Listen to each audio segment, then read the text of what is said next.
celé zle. Maďar by povedal, vieš, ak si zastavila? Kde stojíš? Tam. No. Si zastavila tak, že zázrakom som do takejto kopy šajze nespravil, že cap. Jak by smrdelo auto. Myslí na to, keď budeme nastúpom a upozorní, ne, že bude cap a do auta cap.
Ale označila, Mirka označila.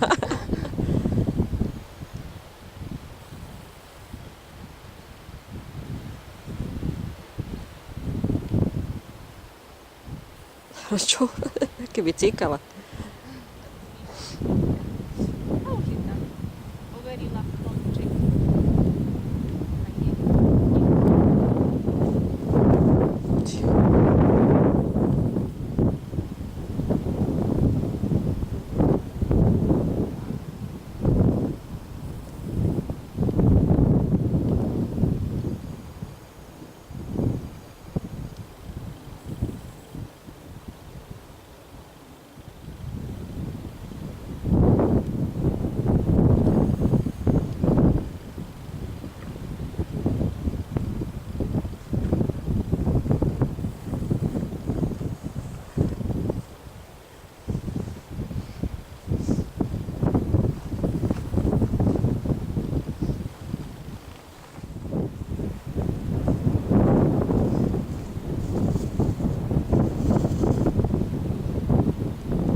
nevedel, kde to stopa ide, takže tiež som ho nemohla nejako ovplyvniť, proste tu máš, chod si.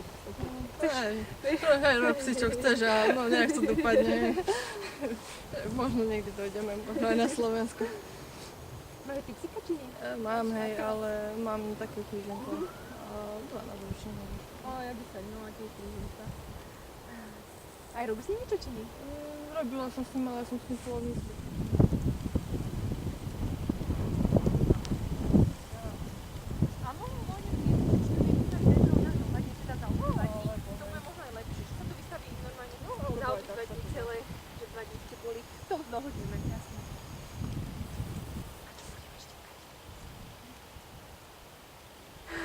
Ideme.